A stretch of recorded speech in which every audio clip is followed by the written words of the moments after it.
We're talking today with James Turner of Benton Harbor, Michigan, and the interviewer is James Smither of the Grand Valley State University Veterans History Project. Can you start us off with some background on yourself, and to begin with, where and when were you born? Okay, I was born in March 8th, 1940, Tupelo, Mississippi, actually Guntown, Mississippi, number 12 of 13 children. And when I was 4 years old, we moved to Sikeston, Missouri, where we spent a little less than a year. And then from there to Benton Harbor, Michigan, when I was 5 years old. Okay. And what brought your family up to Benton Harbor? We were migrant workers, Mm-hmm. and large family, and we just basically, traveled to Michigan because of the fruit belt. Okay. We had the largest open air fruit market in the world in Benton Harbor, Michigan, and so we followed those seasons and ended up staying right here in Benton Harbor. Okay. And did you have parents or older brothers start to get factory jobs or things like that? Oh yes, matter of fact, my older brothers, two of them, they were teenagers, and they started to work at Auto Specialties and Bendix Corporation and Superior Steel. My dad worked at Superior Steel, and one brother worked at Superior Steel, and another brother worked at Autos later on, and then the other brother worked at Bendix Corporation for about 40 years. And so they started when they were actually teenagers and working, as though they were grown men. Right. And of course, what we did, we went to school, and we would go down south to Missouri to pick cotton every year. Mm-hmm. After we finished the peaches and strawberries and plums and apples and all that, then we actually go down to Sikeston, Missouri, Crothersville, chop, pick, and pull cotton, and we come back late to school. And the reason that's significant is because I flunked the 5th grade at Baader School, and school starts like late August, early September, and we didn't come back in like October, and end of October we'd come and get started. I went to Baader School from kindergarten. Well, I actually stumped school first in the kindergarten. It was a one-room school where kindergarten to the 6th grade was all in one room. And then went over to Baader School, the second part of my kindergarten. And I was there at Baader School from kindergarten to 9th grade. We'd graduate from 8th grade, but we'd stay there at Baader for the 9th grade. So we didn't go to Benton Harbor High until we were in the 10th grade, sophomore. And graduated from Benton Harbor High School. Now, did you continue to go back south and start school late? So every year. So did you have to repeat 5th grade, or did you? I had to repeat the 5th grade. Okay. Yeah. But every year we went down south after the fruit belt. We go down and pick cotton, chop, and pull cotton. All right. Now, how did you kind of make up for the missing schoolwork? I mean, was there from year to year? No, just when we got back. The interesting thing about it then, you didn't have social promotions. For example, there was a couple of guys, I don't better not mention their name, but they were in the 8th grade when I got to the 8th grade. And when I left the 8th grade and went to the 9th grade, they were still in the 8th grade. And my brothers, when they were going to school at Baader, one of them, he left Baader School and went right into the military.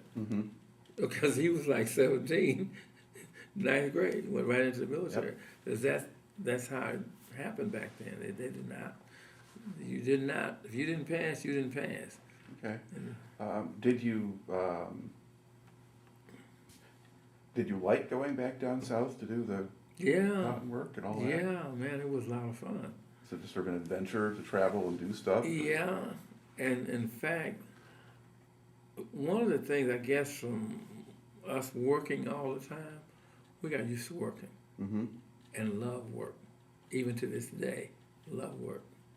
One of the interesting things about flunking the 5th grade at Bard School, 20-some years later, I was teaching the 6th grade at Bard School as a permanent sub. Mm-hmm. That happened, 1995. All right. Yeah. But yeah, we loved it. We had so much fun. I mean, in fact, what would happen when we were picking cotton, the family member that picked the most cotton or pulled the most cotton would get 50 cents.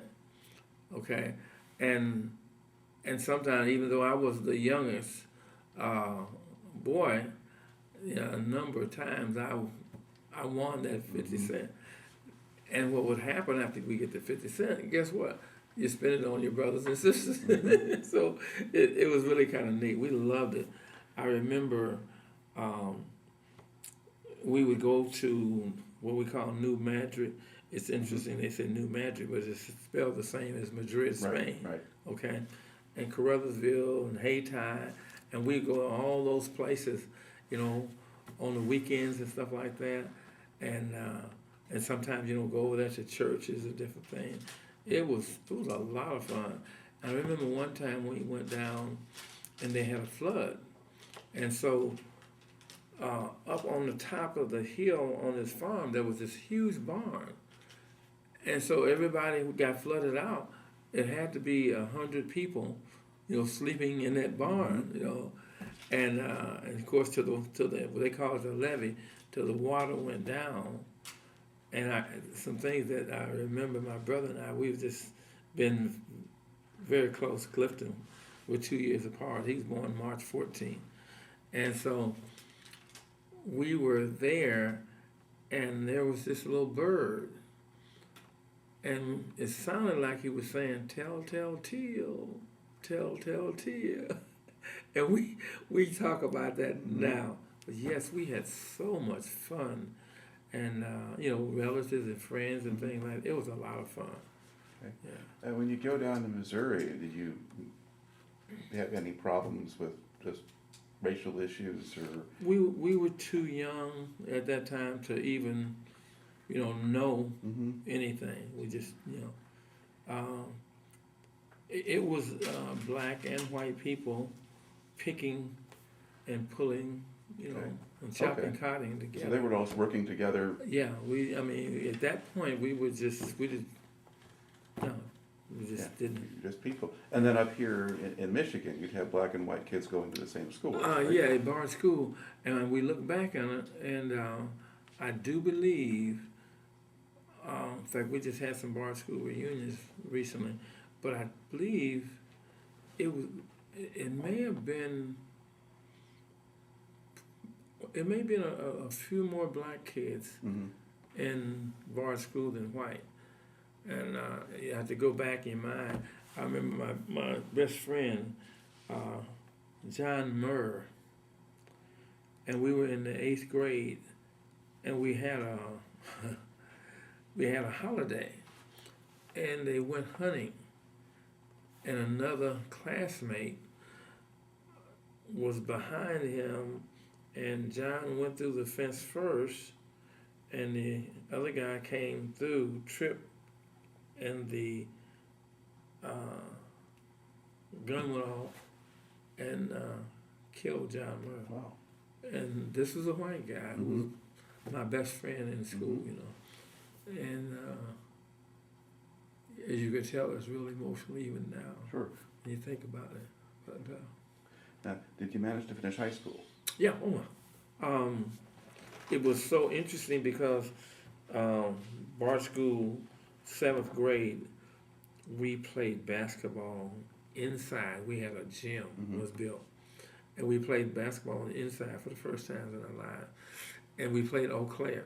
And what I remember about that so much is that we're having practice, and it was like we're playing the next day. We're gonna play Eau Claire, and the coach, Mr. Prinzy, he said to me, he said, James Turner, he says, I don't know who I'm going to start at guard yet, you or James Shackelford. And he said, sometimes you come out here like a house on fire, and then other times you come out here like a house that burned down. But anyway, I started, and my teammate, Hall of Famer now, Chet Walker. We started out in the 7th grade together, played 7th, 8th, and 9th grade. And then when we got to high school, Chet went immediately to the varsity. And I went to the junior varsity.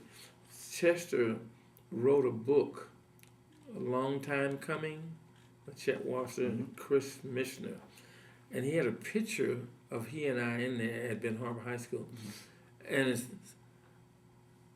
it was a caption, and it said, my senior year in high school with my best friend Jim Turner. Growing up in the projects, we were all the same size. He was standing 6'6", and I was 5'6". That was really profound. Yeah. So I've got a few books I'm doing now, hopefully 2 of them, but I want to have that same picture in there. Right. Because we spent a lot of time in the project. It's so much different than now. It was so much fun. And I have to try to think of somebody having a fight. You know, I mean, it was just like almost non-existent. So at that point, were the housing project reasonably comfortable places for families to live? Oh, well, see, remember now, we was on a farm, or when we lived on Burton Street, you had outdoor toilets. Yeah. Okay? In the projects, we had bathtubs. We didn't have showers, but bathtubs, hot and running water, and recreation. I mean, and lots of friends. I mean, it's just it's interesting. We have what's called Benton Harbor Home coming back down memory lane, and it's like 25 years old now, and every 2 years we did it for like 20-some years, 26 now. But many of us, we either, if we didn't live in the project, because we lived in and out of the project, we all played together in the projects. I mean, that was the deal. And we had lots of recreation. We had softball leagues and different teams, the Tigers, the Panthers, and things like that. So we had a lot of recreation, competition. And we played tennis down at Hall Park, and we played a lot of tennis. Okay, and the interesting thing about that, because it was really not known of black folks playing tennis, and we're talking about the early 50s, and fast forward, when I got to Lake Michigan College, Mr. Morgan, Eugene Morgan, he was a varsity basketball coach, and he also was a tennis coach. And so my brother played on the tennis team. But what would happen, my brother was working part-time at all the specialists. So what would happen is that when he had to work, then I stepped in, got the same last name, and mostly all of the away trips almost, because he had to work. And that's some of the things that we learned in Hall Park. Okay. And then I played some tennis, not really serious tennis, but played in the Air Force a little bit, and played basketball, and in fact, I was a very good basketball player. In fact, one of the things that happened when I got to the JVs at Benton Harbor High, Coach Elsner was a basketball coach, and I was actually the first black captain at Benton Harbor High School for the junior varsity. Well, that only lasted like a week. The next week, the Chamber of Commerce, they really influenced stuff, and they came down on the coaches and athletic directors, and then a friend of mine, Bill Humphreys, Bill, he's deceased now, but he was the co-captain the next game. And then, prior to then, I played JV football. And the significant thing about that, when we were at Bard School, we would play during the summertime and things like that. No football gear or nothing. We just tackle in the gravel. You know, hopefully you find some grass and stuff like that. And things stay with you. Again, I have a couple of books. Hope they'll be coming out this year. It's 2016. But some things happen. Very interesting. Again, I won't say any names, but there was a guy that when we play football, they choose up teams, and same thing with basketball.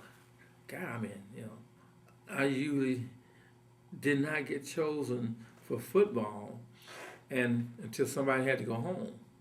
So this guy, he could throw a pass, man. I mean, he could really throw a pass, you know. And we were in the 9th grade then, and he could really throw the ball. Now, what happened one day, he threw this pass, and this guy caught it, man. It looked so good. I mean, it looked like the NFL. It was great. But when they come back in, and he said, well, my nickname was old guy. They said I look like a little old man. Okay, well, guess what? I look the same now as I did then. And look, God bless the rest of them. But anyway, he's saying, oh, God, see, that's what you got to do. I said, man, let me just say this to you.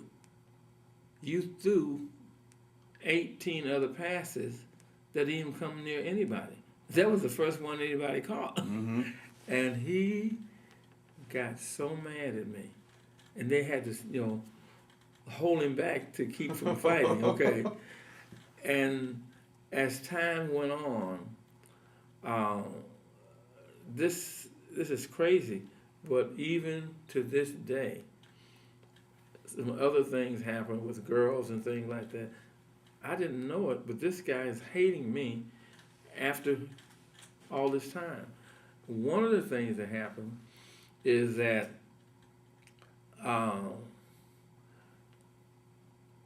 he went into well, let me back up. When we got to Benton Harbor High School, and now we got some like real coaches choosing to play. Well, guess what? I was the starting running back for the JVs, and then my junior year I didn't get to play at all because the senior guys were bigger, and then my senior year I was starting halfback. Well, this guy, when we got to JVs, I'm the starting halfback. He was like 4th string fullback. In other words, the politics and friends and things, all that stuff was, you know, went to the side. So then I was down at Richards Gabor Air Force Base, and I was stationed in New York, and we were playing our basketball tournaments. And what happened is that you have the division tournaments, and then you have the numbered Air Force tournament, and then you have the command tournament, and then you have Air Force Worldwide, and then you have inter service. So I had played in New York, and our team lost, and I got picked up. They could pick up 3 players, so they picked me up. I was a guard, and this team was from Thunderstrong, Greenland, and their theme was, we don't want to go back to the rock. It's an isolated remote tour in Thunderstrong, Greenland. So I ran into the same guy there. Well, at that time, I was really en route to Turkey. I'd already got my assignment. Well, I had 3 stripes, and when I got to Turkey, I was putting on my 4th stripe. Well, he had like 2 stripes. You know what I'm saying? And then later on, when he got out, then next thing you know, I'm an officer, lieutenant, and then retired as a captain. So it's silly, but that's how people are. I mean, jealous and angry about crazy stuff like that. These many years later, it's just simply amazing. So, so to kind of back up here to the core part of the story, because we're talking about, you go to high school. When do you graduate from high school? Class of '58. Okay. And what did you do after graduation? I went to Lake Michigan College. But first, I tried to join the Army. And so I had high blood pressure. so I got rejected. And so I came back and went to Lake Michigan College and graduated from Lake Michigan College, and then I went and joined the Air Force. Okay. And the Air Force didn't care about your blood pressure, or did you test differently? Well, now see, you're gonna make me tell a story I didn't want to tell. This is what happened. After having the experience for the Army, I knew how the process worked. And I also knew what the blood pressure was. So as you know, we're all in our shorts. and you got this little bag that you got your little valuables in. Well, I put a number 2 pencil in there. And so after I took the blood pressure test, and I actually changed it. And 20 years, 18 days, 6 hours, 30 minutes, and some seconds later, I retired from the Air Force. You know, which the reason I'm saying that, because it's just, if I had not been thinking to get past that system, how it was set up, I would have gotten rejected again. So it's a lot of things that are set up in our system that I learned over the years are really just not, they're really not, not beneficial to a lot of people. Yeah. So, As I take it, blood pressure never gave you a problem during 20 years in the Air Force. well, the interesting thing about that is when I was in the United States, I had a problem with blood pressure. When I was overseas, never had a problem. Well, what I found out, it was stress.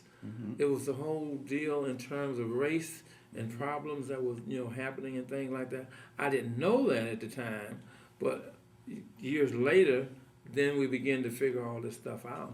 So, also, my brother and I, at Lake Michigan College, my brother, he couldn't make the varsity team at Benton Harbor High. But when he got to Lake Michigan College, he started, in fact, he was there for 3 years. He stayed an extra year there.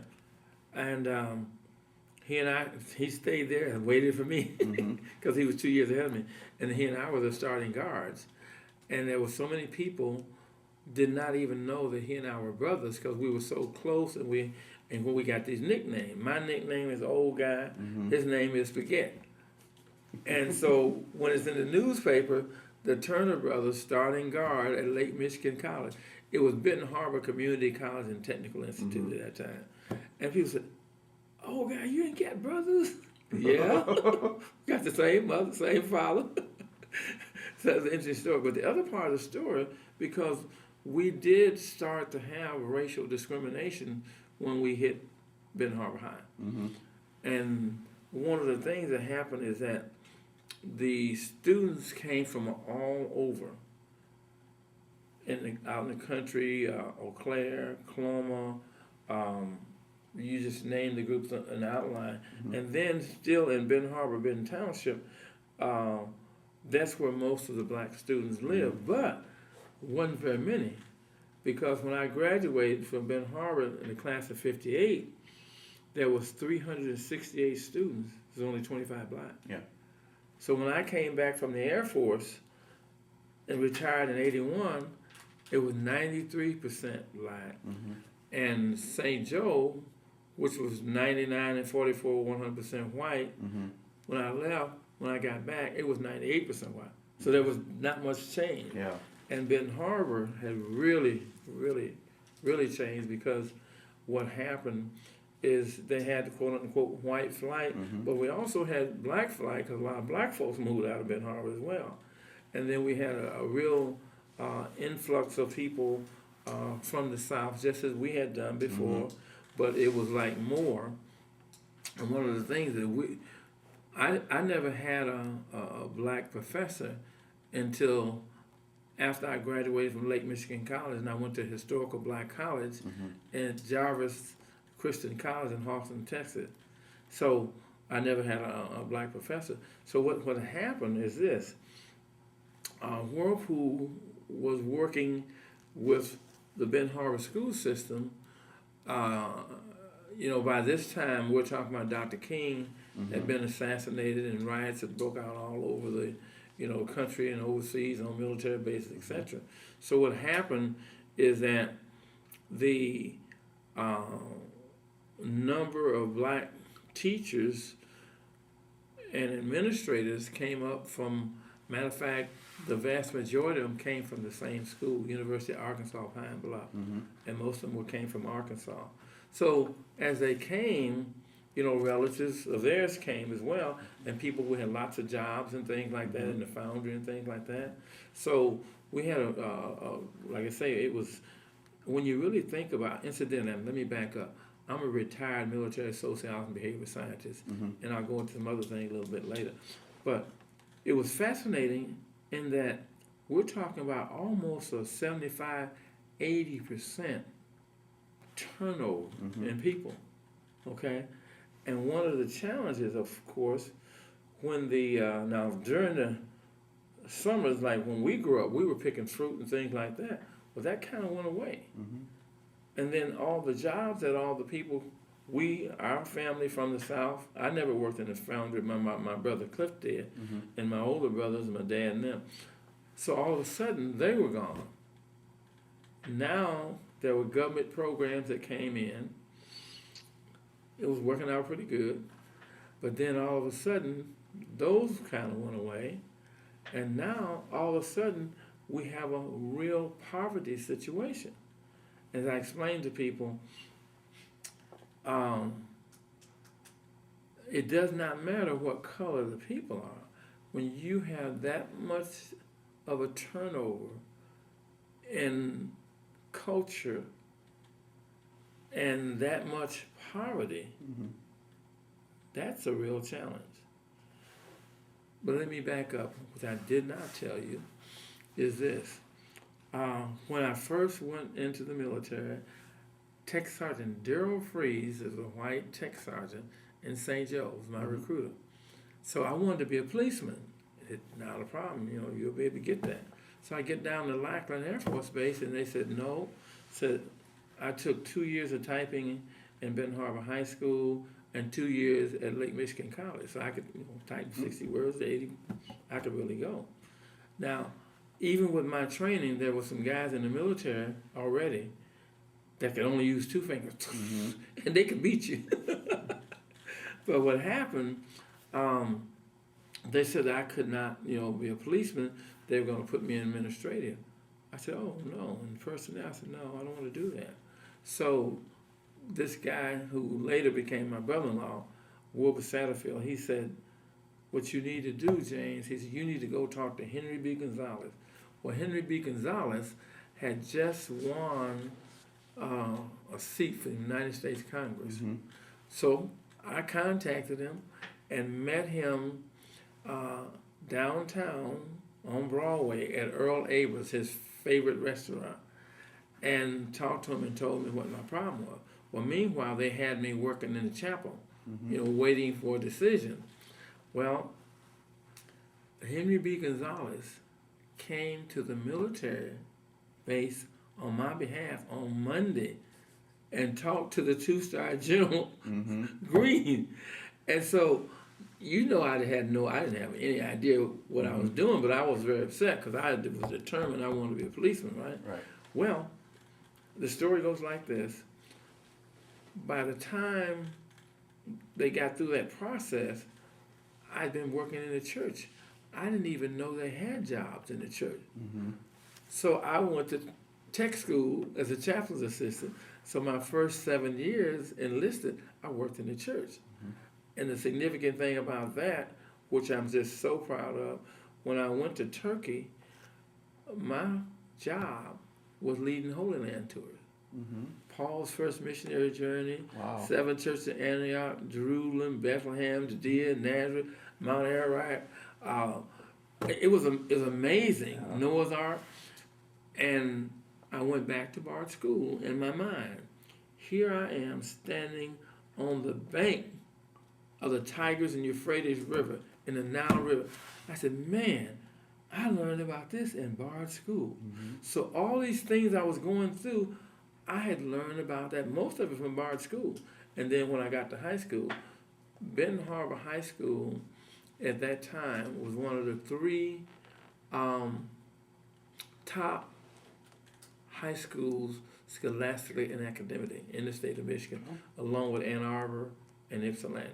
I mean, that was, of course, I'm on the school board now. That's what we're trying to get back to. But anyway, so when I came back from Turkey, that's when they sent me off to University of Nebraska, Omaha, and I got my degree, police administration, law enforcement security, penology and correction. And so that's when I came back to officers training school. That's when I went to police academy. I became a police chief, and that's when I was assigned at Bunker Hill Air Force Base. And like I said, I was the project officer for the police when we renamed the base, and I escorted the Grissom family that day. Now the significance of that is that April 4th, 1968, Dr. King was assassinated.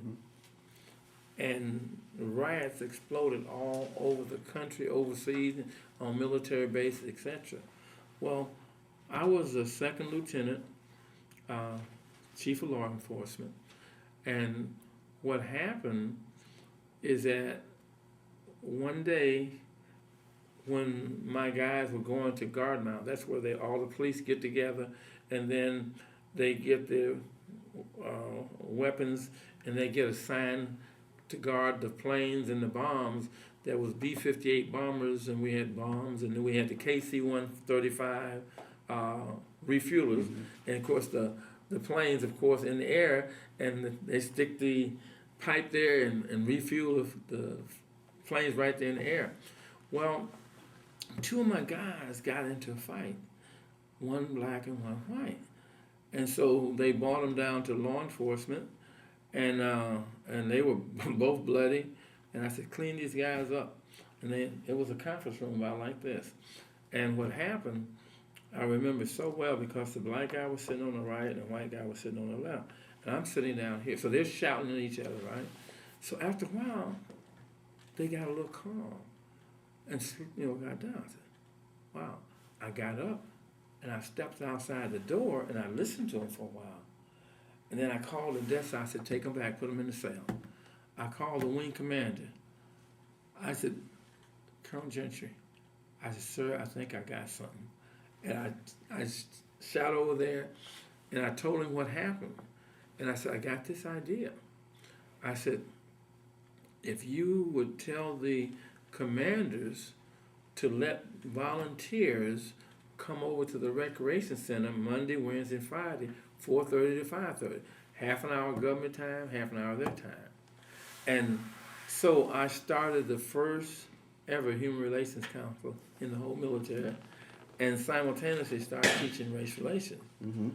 And then that went from General Jones, who was in the 2nd Air Force commander, and I was awarded the 10 Outstanding Young Men of America Junior Chamber of Commerce Award, the JC. Okay. Now I mention that because years later, and I'm coming to that, I was a consultant to President Nixon, Secretary of Defense, Melvin Laird, and the person who was also there was the first black 4-star general, General Chappie Jane, and he actually won that same award at one time. So that's a pretty good piece there. All right. Now we're going to go reel you back in again. Okay. This is fascinating. It's going all over the place. Yes. Let's go back. Okay, you go down. You get yourself into the Air Force. You go down to Lackland for basic training. What was that experience like? It was wonderful. It was something because it changed your whole life in a few days. Your whole life in a few days. I mean, it's like, this is some structure you never seen before. Had no idea that people's behavior, could change, and attitude, change that quick. Well, there were only 2 black guys in my flight. The flight's about 30 people. There was only 2 black guys in my flight. Myself, no, 3. Another guy named Turner, but he was Tourner. And then there was another guy, Oscar Carr, and he was from Philadelphia. but he was really from another little city outside of Philadelphia, but he said he was from Philadelphia. And we had this tech sergeant, and he was quote unquote redneck, but the guy was just straight up. Everybody got the same treatment. I mean, it wasn't no one way or the other. I mean, that was it. I mean, and that was a really neat experience, okay? Because it looked like, well, the expectation was, okay, this is not going to be that good, so you're going to have to go through some stuff. Straight up. Tech Sergeant Hensley, never forget. And one day, I was a road guard. And the road guard is the person that's in front. There's two of them, in front and in the back of the flight. And so I was in front, and what happened is that you go up, and they said, road guard's out, and you go out, and you hold the traffic like this, and the other person holds the traffic over there while the flights go through. Well, something happened that the guy in behind didn't come and touch me on the shoulder to relieve me, the next guy. So a couple of flights went by, and all of a sudden, and this is another funny thing, black and white, everybody looks the same with them bald heads and bases. I'm like, I'm serious. I'm running trying to look at somebody's face to recognize that they all look alike. And finally, there was a black Tech Sergeant James.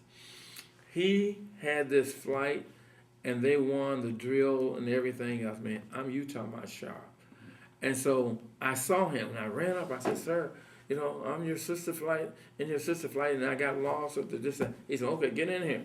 So I got in with his flight. They said, right over blank, huh? They were doing it to the rear. Huh? He said, come on over here and march beside me here. And they were next door to us, so I knew I was going home. So I was back at my dorm. But really, we in basic training, it was straight up. At that time, it was just straight up. I mean, it just wasn't no crazy stuff at all. Everybody got to meet certain standards. If you don't meet the standards, I don't care what color you are, what size you are, whatever. That's it. And so I enjoyed that because that was really, fairness that, had not had that all the time. Yeah. And so I really enjoyed that. And when we had KP, Kitchen Police, I would love to I was called the latrine queen. Because but I'd been in charge. I wasn't cleaning the stools. Okay. I'm in charge of the people who are. Okay, that's better. and the other one was really neat. I just have this thing even now. I love washing dishes. Okay, and part of that came from when we were here in Benton Harbor and South Haven. We were, resort area, and so we worked washing dishes and bussing. And so that's just something I like. So when we had the KP, I always wanted to get the pots and pans. And the reason I want to get the pots and pans is that you're out by yourself. There's nobody bothering you. You know what I'm saying? And these pans, these silver, stainless steel, and when you get through, they're just shining, man. I mean, so that's like when I had a part-time job on base while I was going to school and playing basketball, and it was cleaning the credit union. I love to mop those floors and wax them and come back through that buffer. I mean, you see your work immediately. Really, really exciting, piece of that. So, but as you said, they're going to have a chance to go all over the place. But going back to the race relations situation, as a consultant, what happened is that General Jones went to USAFE, United States Air Force in Europe, and they started the race relations classes over there, and we were all trained, there. And then the next thing that happened, in 71, they started the Department of Defense Race Relations Institute, okay? And when I was in school down there, that's when I was selected as one of the consultants for President Nixon, Secretary of Defense from Bel Air. And he told us that race relation was so bad in the military that he did not know whether we can maintain our national defense. Now, I got to hear a lot of stories about Vietnam. I was not there, but I got to hear a lot of stories. And a number of those stories I heard during the race relations classes. What happened is about 25 people in each class, and we would actually get them by computer, you know, age, rank, you know, officers enlisted, black, white, Hispanic, and, excuse me, there weren't very many Hispanics, but that's how we had it divided. And we have the race relations classes and seminars, and everybody in the military, including civilians on the bases, they had to go to a race relations class for 40 hours. Started at 8 o'clock in the morning on Monday and ended at 5 o'clock on Friday. And you had to do that anywhere from a year to 18 months, repeated. That went on for a decade. And subsequently, and I think this is a blessing, thank God for this, but I was the person that pretty much, not to sound so, you know, braggadocious, but I was the person that orchestrated and really led the entire Department of Defense to become the first and only successful racial, ethnic, and gender integrated major institution in the free world. And so, as I say, I was not in any war battles, but I was in war battles, actually bringing all these things, you know, and the people together. So the two areas that where black and white, the race just works out real well is in sports and in the military. Those are the only two that I know that really, you know, get the job done. And I'm jumping way up to now. Now we have a football team. I just got elected to the school board, and what happened? Our football team in Benton Harbor hadn't won but 22 games in 13 years. And when I got on the board, I said, I can't believe this. I was a starting running back for the Tigers. I said, how could this be? Well, coincidentally, I moved to Texas for 13 years. And apparently it started after I left because I knew I never had that experience. But what happened is this coach, Coach Uslack, there's the AD is Fred Smith. And Fred called me and he said, Jim, I'm interested in the athletic director job for Benton Harbor. So we met over at St. Joe at the Boulevard Hotel, and we're talking, and the thing is, Fred coached my children at Lake Michigan Catholic, and he was a teacher and mentor for them. So I know this guy. I know how solid he is. So I was really excited. As you know, the most difficult thing is to hire somebody and just don't know how it's going to go. Well, he had in his contract that if the athletic director job came open in Benton Harbor, he would be going at it. And this was his 4th time. And so he got the job, and then he hired Coach Uslack. And so the first game was in Gull Lake, and we lost that game in the last couple of minutes, 20-13. Came home, won the first game. First game we had won in 3 years, hadn't won but 4 games in 8 years, okay? Now, then they won the second game, and when you hear Coach Uslack speak, and you can just feel the love and the discipline that the players and the coaches have for each other. This thing happened so fast, it just blew everybody's mind. And he said, well, in the second game, the guys, the first game, he said, they went crazy. They could not believe they won. Second game, they won. They're like, we done won 2 games in a row. And then they won a third game, And he said he knew whoever they played next, they were going to wipe them out because the guys began to believe in themselves. And it was just, it's fascinating. Now, the reason I bring that up, my whole life basically has been in terms of dealing with race relations as a social and behavior scientist. You know, Margaret Mead is one of my sheroes, okay? I say that because what happened is that we're still catching all kind of stuff, even after having Good Morning America, ESPN, and all these victories. We're still catching HEWL, and like this, I'm asked,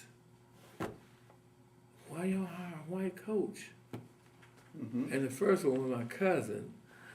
I won't call his name either, but we were golfing. He asked me that question. I said, so are you saying that it was okay for us to lose with 113 games out of 135 in 13 years because we had black coaches? No. I said, well, are you saying it's okay that our black students in Benton Harbor were feeling like losers for 13 years and then going throughout the district and over into the community? No. I said, so are you saying that the black kids in Benton Harbor don't deserve the same opportunity that the white kids in St. Joe? Coach Uslack went over that they were 0-9. And he took them to the playoffs. No. I said, so are you saying you're a black bigot or black race? No, I'm not saying that either. I said, well, let me ask you last questions. I said, did we have any black coaches available that coached under Belichick, who now the New England Patriots coach? Well, guess what? He was a coach, head coach for Cleveland, and Coach U was a coach under him. And he was known as the #1 line coach in the National Football League. Not only that, this is coincident again. I was at the University of Michigan headquarters, 78 to 81. Guess what? I had met Coach U there. He was assistant under Bo Schembechler. Yeah. Okay. Then, of course, the Navy, and then Western. So that whole piece is just so, it's like a miracle that happened at 870, Colfax and Benton Harbor. And it's just brought the whole community together, brown and yellow, black and white. And see, a lot of the white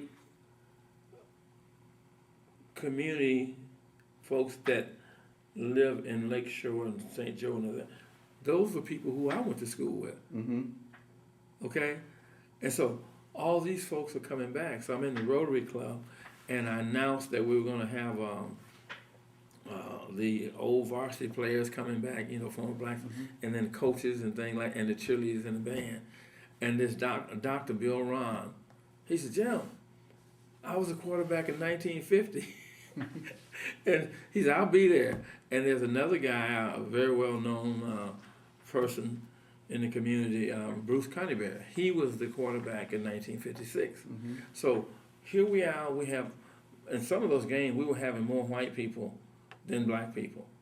Probably the only game that was different was the homecoming, Benton Harbor homecoming. So I'm saying it's so important that this is what's happening, and it's opening up, and it's just beginning to show people how everybody really want to come together as a community. And so this football team and this coach have made that possible, for our community. So take me back where you want to take me. All right.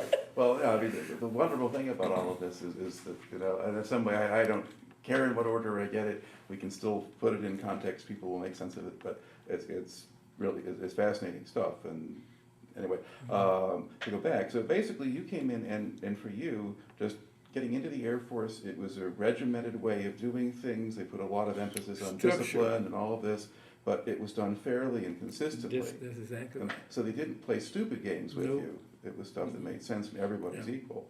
Okay, and then you come out of this and you also, fairly early on, I mean, you get into doing chaplain's assistant work and so forth. And now, what does a chaplain's assistant actually do? Actually, what happens is that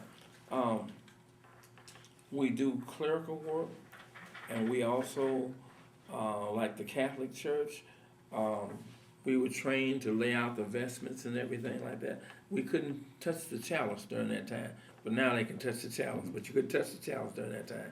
And then, like they do the offering, and sometimes, several times, I ended up having to conduct the service because the chaplain didn't show up.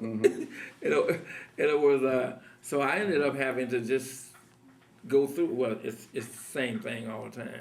I had to go through the whole process though. But let me back up.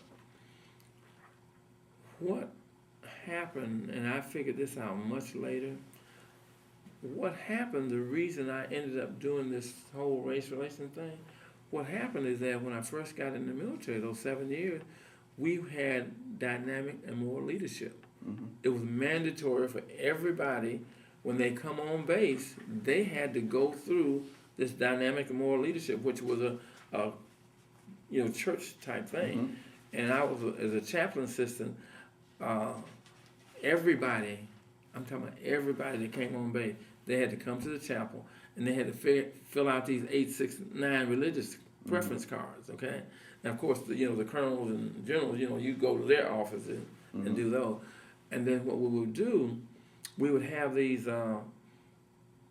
basically, in the base theater, we would have these situations where they would do a film about a situation, and then they'd stop the film and then have a discussion. And I ended up doing that a lot. So I thought back, I said, that's where that came from. That's where it came from, because I'm thinking, how and why did I do that? I was already doing that. It wasn't race. It was religion. I had already done that. And it was just fascinating when you just think about that whole piece. Seems like an awful lot of what it is that you were doing was just getting people to communicate with each other. Yes. Say what's on your mind, what is bothering you, and then get the other side's perspective on it and have to deal with that and face it rather than go away. Well, let me give you a couple of examples. Some of the best classes that we had was when people were open and honest. And I remember this one class, we were team teaching, and this guy, Master Sergeant Lynn Loop, he had a master's degree. He's Master Sergeant, sharp, brilliant guy. He was my team teacher, white, and German descent, okay? And he came to the United States after he was like a teenager, so he had that background. The reason I mention that is that what happened is that when we team teach, and so the first class that we had, Master Sergeant Luke, he went out and he drew a circle on the floor, and he said, we're here to deal with something called racism. He said, and we're going to attack it right here. And this young white guy, Don Johnson, I'll never forget his name, he's from South Carolina. Don Johnson, he was a 3-stripe. He got up and he went out and stood in the middle of the room on the circle that he drew. He just thought that if you wanted to talk, you go out and do that. He couldn't hardly wait to get out there. He said, this is what I want to know. I've been on this base for less than 2 months. He said, and I go to the dining hall, and it was during Black History Month that he got there. So they got the black-eyed peas and cornbread and greens and things like that, and they call it soul food. He said, I was raised on that down in South Carolina. So how do the black people get to own that. And then he said, when I go to the Airman's Club, the recreation club, he said, there's bunga bunga music here, bunga bunga music here. Where do white people go to relax?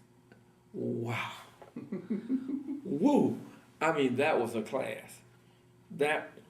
It started off. Usually it take a day and a half, the people to finally come out. That was a class right away.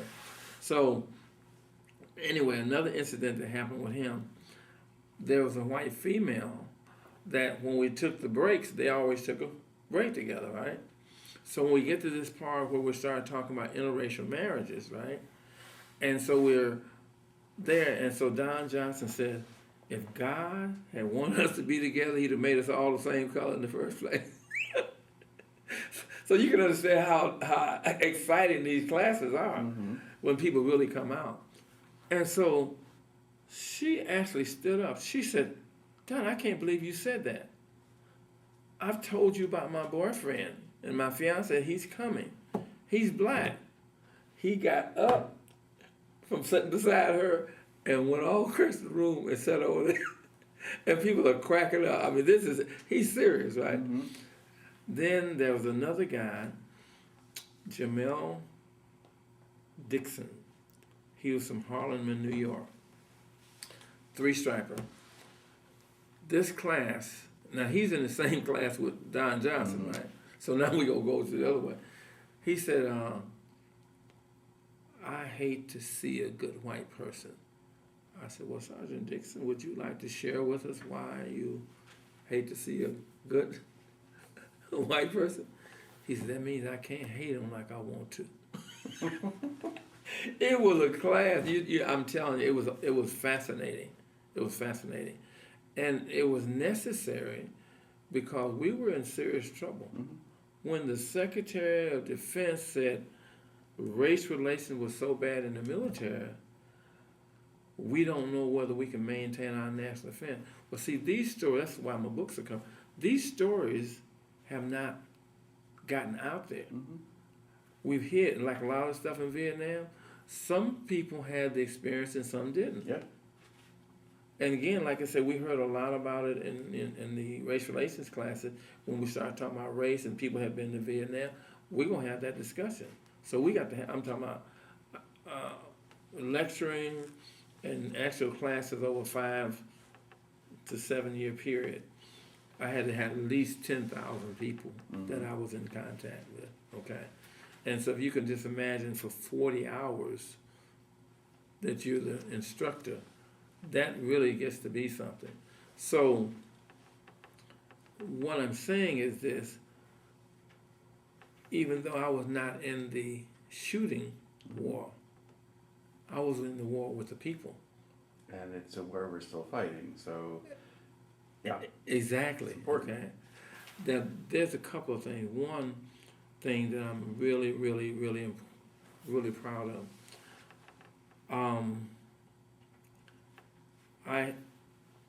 In 2010, I started dealing with this patriotism. Black Americans don't do red, white, and blue.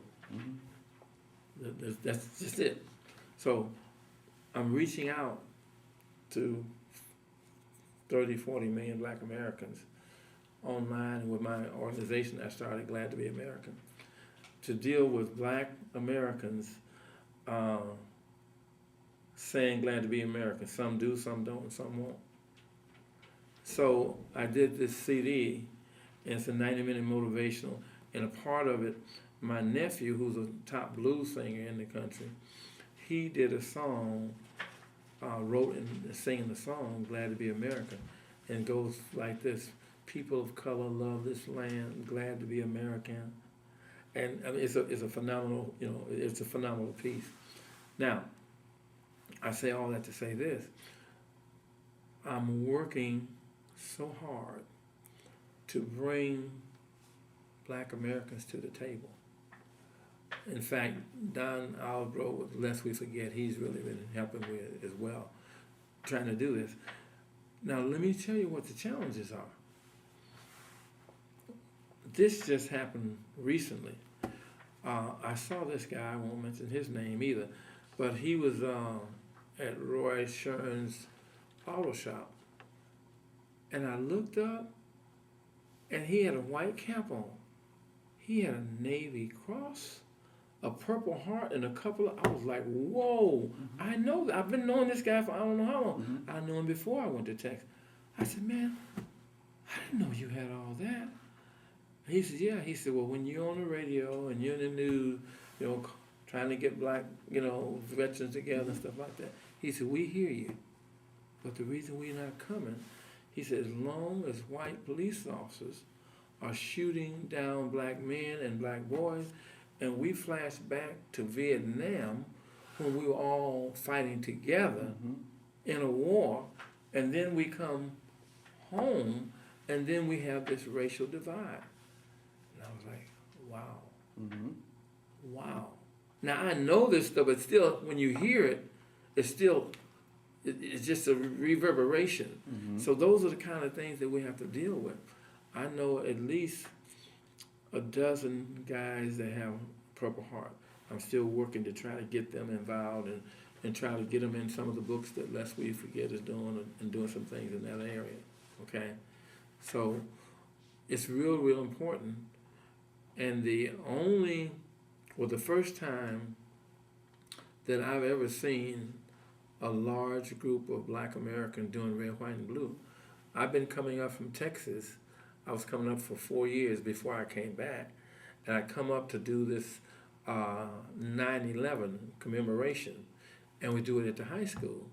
Well, normally we would do it with the ROTC outside, and it was, you know, relatively simple. And we'd ask the churches, you know, if they would, you know, participate on a Sunday and do something patriotic. And around the flagpole, you know, we lower the flag to half mast at 8:43 or 8:45 when the first plane hit the Twin Towers. And so we're doing that. So last year, because of weather, the principal told us that why don't we come inside rather than try to do it tomorrow morning, and we did. Well, this year we did it again, but both times we had about probably about 500 in there, and we had adults, and again. We're talking about the 9/11. The 9/11. Let me give you some background and tell you why I'm doing this. When I left Spain, I went to Germany, okay? And I was race relations, I was police chief in Spain when I first got there, but about a year. And then I moved full-time into race relations, brand new career field for the military. Okay, so when I left Spain, I went back into the police, and I was at Spangdahlem, Germany. Well, guess what? You do your research on this, just like the Arab Spring, well, it was the autumn,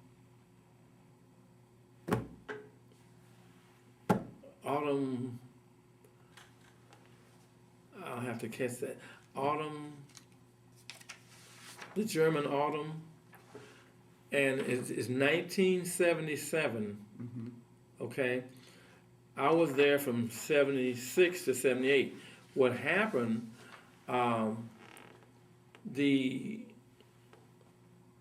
we have special weapons there, and 2 years in a row, they had failed the special weapons test, okay?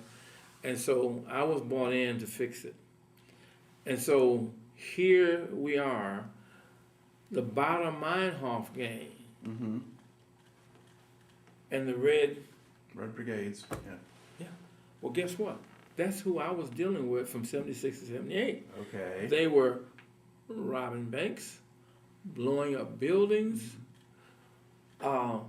They killed a German industrialist. What happened is that he was in a bulletproof car and came up to a light, and his driver stopped at the light, and this woman pushed the buggy out front and wouldn't move. So the driver makes the mistake, getting out, being a gentleman, to ask the lady to move. Poop, poop, poop. He got shot. and then, of course, they killed a German industrial. They also hijacked a Lufthansa airline. They were tough. They were trying to get the special weapons at my base. Yes. So I was under like real stress from 76 to 78. Yeah.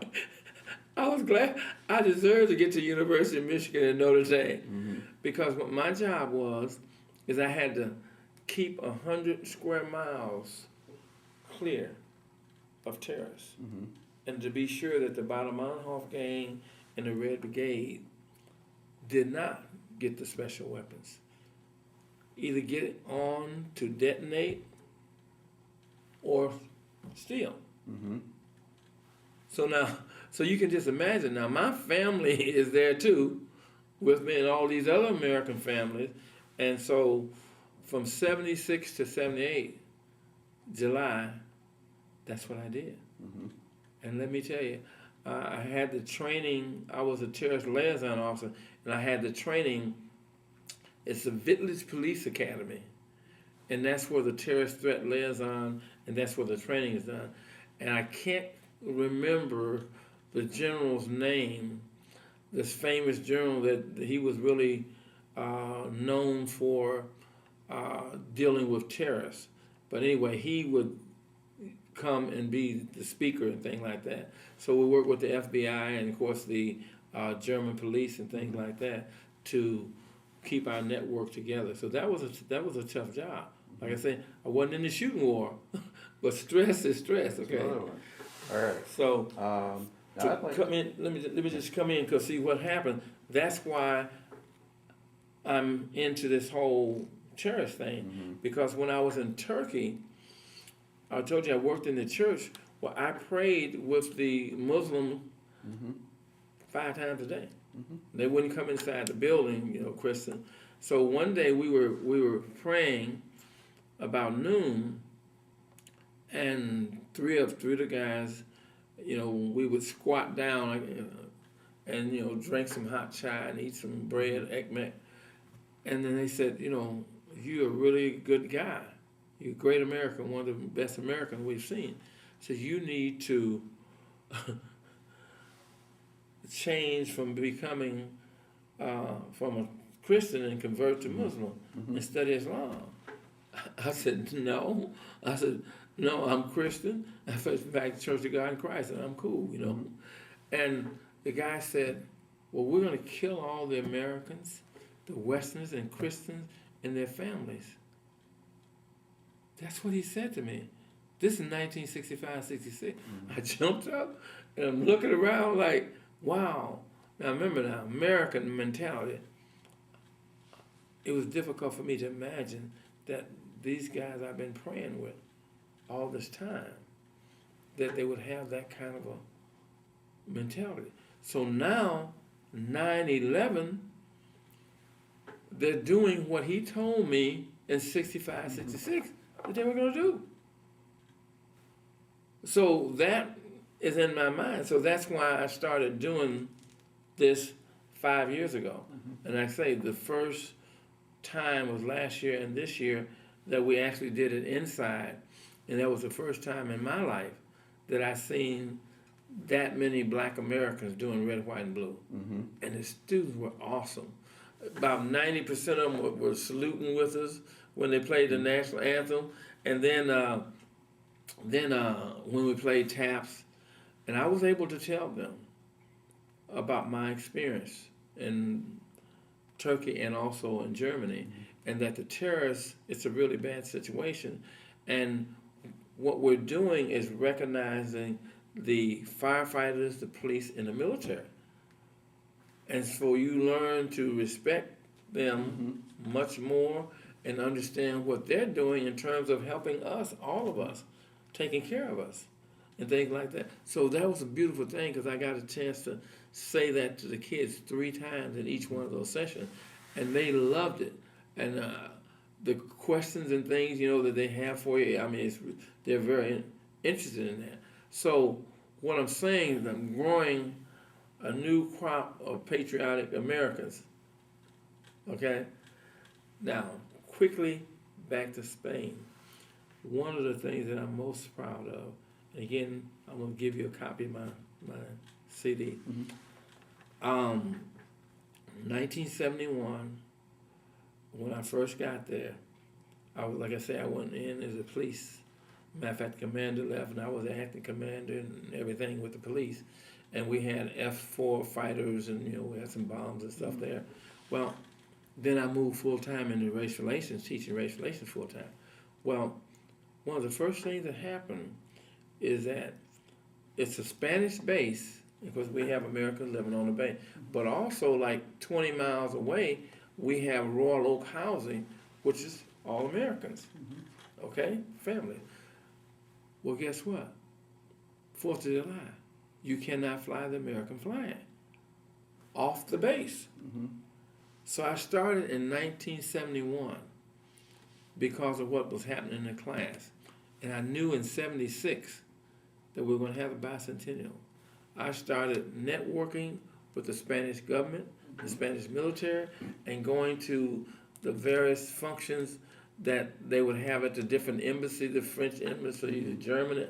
I'd go to all those functions looking for the dignitaries and higher-ranking people in Spain to talk to them about our situation and our bicentennial that's coming in 76. Well, as it turned out, one of the captains, a white American, that worked for me, he was the equal opportunity officer. His wife was from Madrid, Spain. Well, guess what? Her brother was the chief of security for King Juan Carlos and General Franco. So when I talked to him, he said, "Oh, I talk to the king all the time. I'll see him tomorrow." And he talked to him, and then we had this phenomenal General Roberts. Downtown in Madrid is Just Mag. That's the unit with all the high-ranking, Spanish and American military. And so working with him and this whole 9 yards. So here we are, 4th of July, 1976, I bicentennial. I set up a joint military retreat ceremony, reveille and retreat. So what happened, the retreat in the afternoon, about 5 o'clock, and the Spanish military and the U.S. military were in front of the wing headquarters. And the Spanish government gave the Americans permission to fly the American flag all over Spain, even down in the islands, Canary Islands, all these islands. That was phenomenal. And so many years later, a friend of mine in Chicago, I was working on a project, so I asked her, Dr. Crowley, I said, could you do some research? Can you go online and see, can you find anything about the treaty? I said, it was 1953, the treaty between the United States and the country of Spain. I said, because one of the things I was able to do through working with all these folks is to get the Spanish government to waiver that treaty. So she actually pulled it up, and guess what she found? She said, she read it to me and sent me a copy of it. She said, what it said is that a strange thing happened 4th of July, 1976, bicentennial. The Spanish government allowed Americans to fly the flag on base, and they didn't have it right. We always could fly it on, but what it did, it proved that it happened. That research that she did proved that it actually happened. So that's the whole kind of thing. And one of the things on the CD is I talk about how when I was a young troop and we used to laugh at the old sergeants, oh, when I see that flag, tears come to my eyes. We laughed, we thought that was so funny. But when it hit me, not only did tears come to my eyes. I cry, and even now, man, it's really something. And so, I want to share this, and particularly with Black Americans who helped build this country. When we go back to Crispus Attucks, in the American Revolution, 1 in every 4, on my CD I say 1 in every 20, but 1 in every 4 were Black. And there were Blacks on both sides. And then we come on up, and I want to jump to World War I. My uncle, he fought in World War I, my uncle Elmer Turner. And then World War II, my brother, Cleo B. Turner, fought in World War II. He had 5 Bronze Stars. He was wounded, had a steel plate in his head. And then my 3 other brothers, Henry Lee, Bill Turner, and Zelma Turner Jr., and Willie Burge Turner. Bill was in the Korean War, and Junior and Willie, they were also, but they were on ships. And I remember a funny story my brother would tell us. He said that he'd have guard duty, in Korea during the war, and the guard duty, and he said they trained him to say, what you're supposed to do is somebody approaching your post, you're supposed to say, halt 3 times. Halt. Who goes there? Halt. Who goes there? Halt. Who goes there? He said he didn't do that. He said, halt 3 times or shoot. He would crack me up. He also was the one that got me in trouble when I went into the military, because he would, he was saying, one of the things you learn, he says, yes, sir, no, sir, and no excuse, sir. So in basic training, I was in charge of making the bed. I was an expert on that they make the bed and put their quarter and it bounce, right? So one day in inspection, what happened is the TI, Sergeant Hindley, he's talking to me. He says, what's wrong with that bed? I'm thinking to myself, couldn't nothing possibly be wrong with the bed? I'm the expert in the bed, right? Well, what happened, I had put the corded end out, and it's supposed to be under. I just couldn't believe I did that. And he said, the corded end is out. I said, no excuse, sir. He said, you're so-and-so right. There's no excuse for it. So I told my brother when I came home. I said, that was a setup. So the last part is going to the University of Michigan. That was just so awesome. Can you imagine? I was assistant professor of aerospace studies. There was a slot there. And my headquarters was at University of Michigan.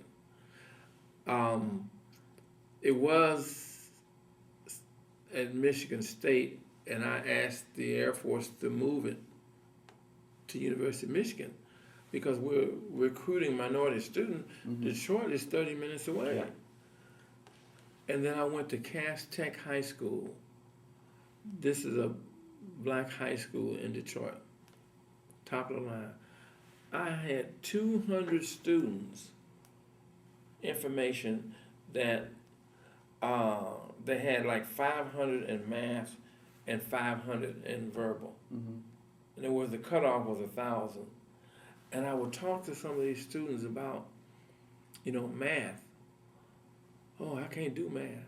I said, you gotta do math, or you wouldn't be talking to me. You got over 500 in math. In other words, even though they were doing geometry, trigonometry, all that stuff, they did not believe that they could do math. So I set national recruiting records, needless to say. The Michigan State University and University of Michigan were both on probation. You had to have 17 cadets in the program, in the senior, junior and senior. So what I did after getting out of the recruiting school at Lackland is that I went to the admissions and found out all these veterans that were there. And I started to follow up on them because the veterans didn't have to go to the beginning camp because they were veterans, so they could come right in as juniors and seniors. And that's how I was able to get Michigan State and University of Michigan back on the deal. So I really enjoyed that because what happened is that I was able to meet with the governor, the representatives. You know, I'm the representative for the Air Force ROTC for the whole state of Michigan, northern part of Indiana, southern part of Ohio. Now, the one thing that I not tell you about is that Whirlpool Corporation, my mother and my sister were the help, the maids and housekeepers for Whirlpool. Okay. So I tell people this story. I said, you know, when I drove to Spain, Germany, France, England, I saw signs, these big billboards, Whirlpool Corporation, Benton Harbor, Michigan. And I said, I would so proudly say, my mother and my sister helped build the largest appliance manufacturing company in the world. And what that's about is learning to value your own work. As kids, the reason I have done so many things, traveling over 100 countries throughout the world, what happened is that growing up, when my sister and my mom come home, they were always talking about the Uptons and what they were doing. And they were going overseas. I said, I want to go overseas when I get big, but I want to do it while I'm young. Now, I am 75, gonna be 76. Steve Upton is like 80. But you know, during that time, he seemed like it was much older. But I got that idea from what my mother. Are the Uptons the Whirlpool family? That's the Whirlpool family. And matter of fact, the Congressman Fred Upton, yeah, his dad is Steve. Okay. Yeah, and he was a senior vice president for Whirlpool Corporation. I think he was the last Upton, you know, working on that. But that kind of a situation is just so powerful because what it does is it gives you really some things to look for and, you know, things to shoot for.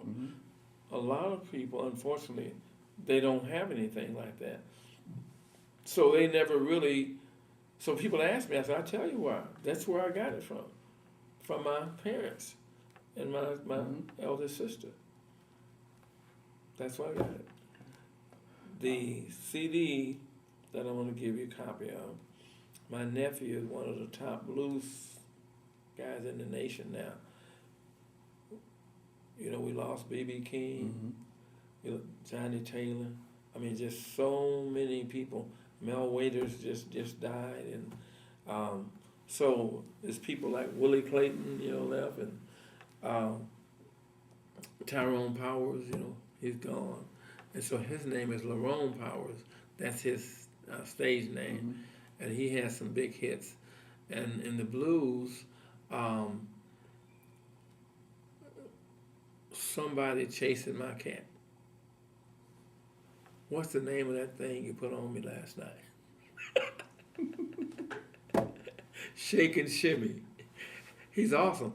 He's been with Malico Records, the same one that Mel Waiters is with, for years.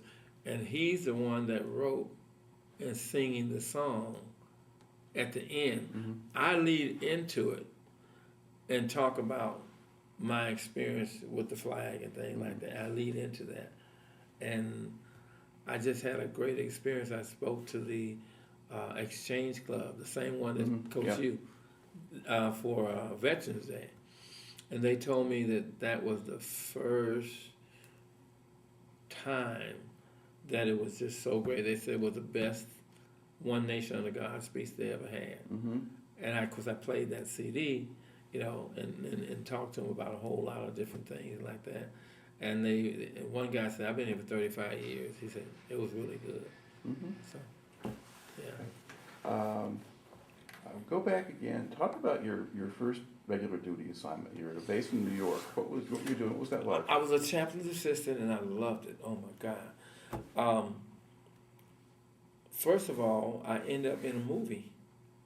Paul Newman, Okay.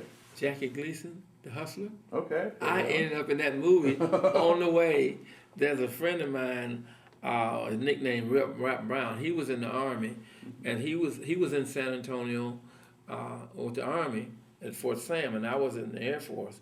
And so we came back home together to Benton Harbor. And then when we left together, and we rode the bus. And what happened is when we got to New York, he was going to Fort Dix. So he took on off. Well, I was still there. Me and one of the young white guys, we all had like one stripe. And they asked us if we wanted to be in a movie. And we were actually in that movie. In fact, what happened, we had to keep doing the same thing over and over again. We get off the bus behind Paul Newman and Piper Laurie and go sit in the restaurant behind them. We had to do that so many times. I had my shades on. Big mistake. Big mistake. That's all I heard. You movie star, you get the shades on. I had my shades on. But anyway, that movie ended up being an Academy Award. And I made $300 and some dollars, and then I got taxes back, so it was a total of about $600 or $700 I made for that movie. Now I'm at Stewart Air Force Base, right, playing basketball, football, and we played flag football, and I mean it was just the military was just so good. I ran 7 touchdowns in one game, and had one of them called back. Then I'm playing basketball. Oh my God, this leads me back into it. The Tuskegee Airmen. Well, the Tuskegee Airmen, and I'm gonna bring you right back to New York. The Tuskegee Airmen, what happened, the Pullman car union workers in the NAACP sued the United States government so that the colored pilots could fly and fight. Well, that's what happened in terms of Tuskegee Institute. So they graduated from pilot training the first year, they wouldn't let them fight. They graduated again the second year, they wouldn't let them fight. The third year, the United States of America, we were losing so many of our bombers, and they let the Tuskegee Airmen, for a 2-year period, we didn't lose a bomber. And one of the things is this, I've had the privilege of meeting some of the white World War II people who flew those bombers. And there's some books out there about it too.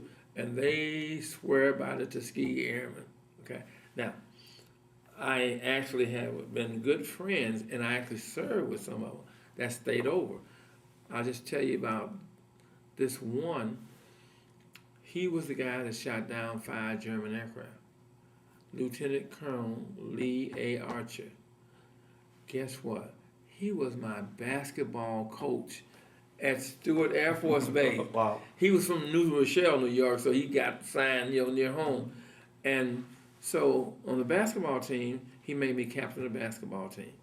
And he called me Boss T, and so that nickname.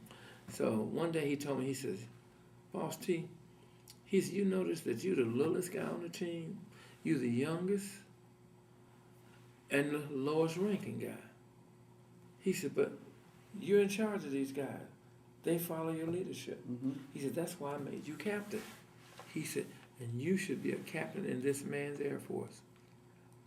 That's what happened. Yes, that's what happened. Yeah. That was actually what I was going to ask you. How did you wind up becoming an officer? That was part of it. But the other part, what happened, when I was in basic training at Lackland, in tech school, I never saw a black officer. Okay, this is 1960, 61. And when I got to Stewart Air Force Base, the chapel is sitting up on a hill. So I came out one day, and I saw this black guy and this silver going around his hat. I said, that's a black officer. I jumped in my little brown 52 Ford, and I took off, and I came around, and I parked, and I got out of the car to meet him. And I saluted him, and he returned that salute. Oh, wow, man. That same evening, I saw him later on downtown, and he was at this club, and he says, "Come on, let me buy you a drink." And he said, "What you drinking?" I said, "Orange juice." He said, "Orange juice?" I said, "No, sir, I don't." I said, "Never drank, smoke, use no illegal drugs or none of that in my whole life." He said, "I'm not gonna buy no orange juice." Then he laughed. He said, "Come on." We talked for quite a while, and he told me, he said, "Come down to my office Monday morning after the base commanders meeting." So I'm down here. I'm already sitting here waiting for him because this is blowing my mind. Not only have I seen, I've talked to a black officer. Okay, and so when he got out of the car, I was already ready. Woo! Hit that salute, and he returned the salute. Then we walked into the law enforcement building. They said, "Building, attention!" And he said, "Carry on." I was like, wow. Well, guess what? When I graduated from the University of Nebraska Omaha, incidentally, I played on the varsity basketball team. And matter of fact, one of my players on the varsity basketball team was Marlon Briscoe. Marlon Briscoe was the first black quarterback in the NFL. He played for Denver. And then he went to Buffalo and went there at the same time O.J. Simpson did. So, but anyway, now, fast forward, I've graduated from the college, I've gone to OTS, and I've graduated from police academy and trained with the San Antonio Police. Then I get to my base, and Senior Master Sergeant Brisbane, who's a black Senior Master Sergeant, and the Senior Master Sergeant Costanis, in Greek, they picked me up, and they took me to the commander's office on the flight line, and I met with the commander. Then they took me down to law enforcement, where my office is gonna be. And I walked in the building, they said, "Building, titch up." I said, "Carry on." That's what got me started right there.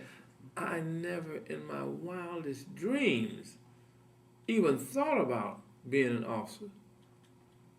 In my wildest dreams. Never thought about it. But guess what? When I saw that black officer, and then Colonel Archer told me how good I was, and you should be a captain. That's how it happened. That's how it happened. All right. Now I've got a sense that you have a lot of other stories, and probably I can spend all night talking to you. On the other hand, I have to stay sharp and on top of things, and you're my third interview for today. So at this point, what I'd like to do is sort of close out the session, and actually you'll get a copy of the interview, and I'd like you to look at it for me, and then think of other stories you've got from your time in the service. And if you've got enough of them you haven't covered yet, let me know, or let Don know, and I will come back. Okay. Because you've got. Well, I do have them, but let me just say this. I was sitting there when you asked the other gentleman, what did he do after he got out of the military? Well, I actually took terminal leave. I was still at University of Michigan, and went to work at Eastern Michigan University of Saline, and I was a senior manager division of student affairs, and I was the interim minority affairs officer. And so I, for 6 months, I was terminal leave, but I ended up, before I went on terminal leave, they had me to go out to Vandenberg Air Force Base, and I was a field training officer. And we had 10 flights. The first week, my flight was dead last and everything. So I'm like, okay. So the commander called me in, and he called the guy who was number 9. They said, "You guys are giving out too many, demerits." I said, "No, sir, they're earning those demerits." He said, "No, this is the deal." He said, "By Wednesday, you have everybody already demerited in.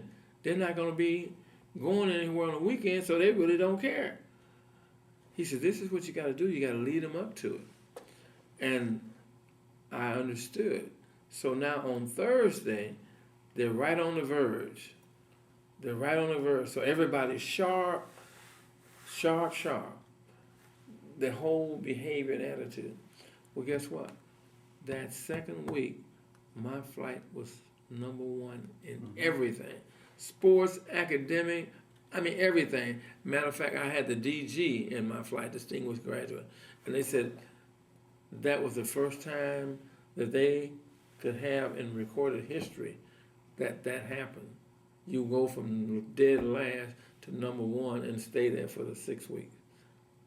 I mean that was great. So at Eastern Michigan University, when I retired, I had General Lucius Theus, who was the comptroller for Bendix Corporation in Southfield, and then General Thomas Clifford, 2 black generals that I had worked under. In fact, General Theus was the Air Force Race Relations officer, okay? And I kind of helped train him, okay, in that whole arena. But what happened, I was telling him at my retirement, I said, General Theus, I said, I am so lucky. I said, for 6 months, I'm getting full Air Force pay, I'm getting full university pay. So I was making about $7,000 a month. You know what he said to me? He said, Turner, you ever notice the harder you work, the luckier you get? All of my life, I thought this was luck. But it's hard work. It certainly seems to be. All right. Well, thank you very much for taking the time to talk to us this afternoon.